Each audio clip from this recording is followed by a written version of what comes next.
대박을 꿈꿨는데 지금 시장은 완전 패닉입니다.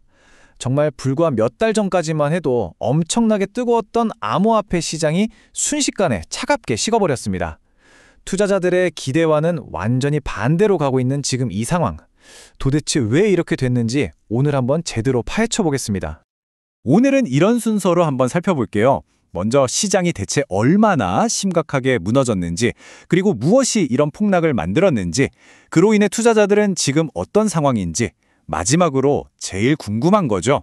앞으로 시장은 어떻게 될 것인가? 이 질문까지 차근차근 짚어보겠습니다. 네, 첫 번째 이야기입니다. 정말 꿈이 악몽이 되어버렸어요. 사상 최고가를 찍었던 게 바로 지난 10월인데 불과 한 달 만에 25% 넘게 그냥 곤두박친 겁니다. 그동안 올랐던 거 다 토해낸 거죠. 정말 충격적입니다. 와, 마이너스 74.52%. 이 숫자 정말 말이 안 나오지 않나요? 이게 바로 국내 투자자분들, 그러니까 우리 개미들이 많이 샀던 암호화폐 관련 주식의 하락률입니다. 고점에서 무려 75% 가까이 빠진 거예요. 이건 뭐 상상하기도 힘든 손실이죠. 근데 이게 어느 한 종목만 이랬던 게 아닙니다. 시장 전체가 그냥 파란불이에요. 보시면 대장주인 비트코인은 물론이고요. 이더리움이나 솔라나 같은 다른 주요 코인들은 하락폭이 훨씬 더 큽니다. 그러니까 너도 나도 다 팔고 있다는 거죠. 시장 전체가 지금 흔들리고 있다는 뜻입니다. 그런데 여기서 정말 흥미로운 해석이 하나 나옵니다.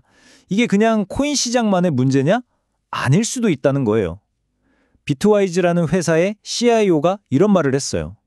암호화폐는 탄광 속 카나리아 같다고요. 예전에 광부들이 유독가스를 감지하려고 카나리아를 데리고 들어갔잖아요. 카나리아가 먼저 신호를 보내는 것처럼 이 암호화폐 시장의 폭락이 어쩌면 더 큰 금융시장 전체 위기를 알리는 첫 신호일 수 있다는 그런 무서운 경고인 셈이죠. 아니 그럼 도대체 왜 이렇게까지 폭락한 걸까요? 전문가들은 딱 한 가지 이유 때문이 아니라고 말합니다. 여러 가지 나쁜 소식들이 정말 영화처럼 한꺼번에 터지면서 퍼펙트 스톰, 즉 완벽한 폭풍을 만들어냈다는 분석이 지배적이에요. 자, 이 완벽한 폭풍을 몰고 온 네 가지 핵심 요인이 있습니다. 하나씩 짚어볼게요. 첫째는 거시경제, 그러니까 전반적인 경제 상황이 안 좋아졌다는 거고요. 둘째는 큰 손들이 시장을 떠나고 있다는 것. 셋째는 빚내서 투자한 물량들이 강제로 청산당하면서 하락을 부추겼다는 점. 그리고 마지막으로 이 모든 게 합쳐져서 사람들 마음이 완전히 공포에 질려버렸다는 겁니다. 첫 번째, 거시경제부터 볼게요. 간단히 말해서 지금 금리가 너무 높다는 게 문제입니다. 미국 중앙은행, 패드가 계속해서 금리를 내릴 생각이 없어 보이잖아요. 매파적이라고 하죠. 이렇게 이자가 비싸면 굳이 비트코인처럼 위험한 자산에 돈을 넣어둘 이유가 점점 사라지는 겁니다. 안전한 곳에만 둬도 이자가 쏠쏠하니까요. 그리고 두 번째, 스마트 머니라고 하죠. 똑똑한 돈. 바로 기관 투자자들이 빠져나가고 있다는 겁니다. 이 그래프를 보면 정말 확 와닿는데요. 올 초만 해도 시장을 막 끌어올렸던 게 이 기관 자금이었거든요. 그런데 보세요.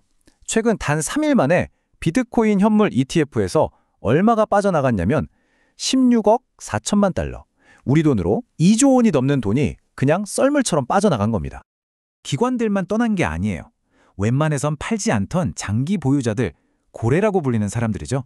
이들까지도 이쯤에서 그냥 팔자 하면서 물량을 던지기 시작했습니다. 그런데 여기에 기름을 부은 게 있어요. 바로 레버리지 청산입니다. B2 생각하시면 쉬워요. 돈을 빌려서 투자했는데 가격이 어느 선 밑으로 뚝 떨어지니까 강제로 팔려버리는 거죠. 이 강제 매도 물량이 쏟아져 나오면서 가격 하락을 더 부추기고 그럼 또 다른 사람의 물량이 강제 청산되고 이런 악순환이 반복된 겁니다.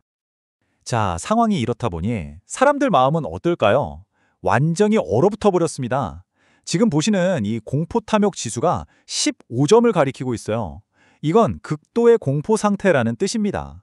다들 무서워서 그냥 던지는 투매가 나올 수 있다는 가장 위험한 신호예요. 네, 지금까지 폭풍의 원인을 살펴봤는데요.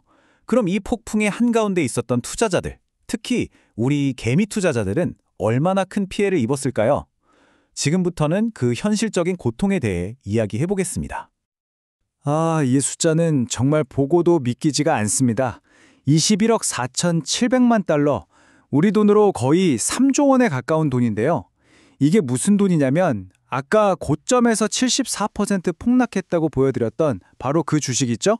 그 주식을 국내 투자자들이 가격이 최고점을 찍고 떨어지기 시작한 이후에 사들인 금액입니다.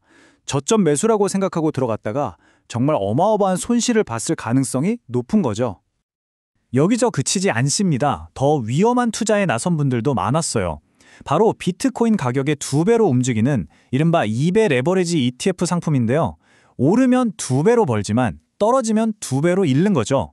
여기에 7월 이후에만 우리 투자자들이 5억 4천만 달러, 약 7천억 원 이상을 투자했습니다.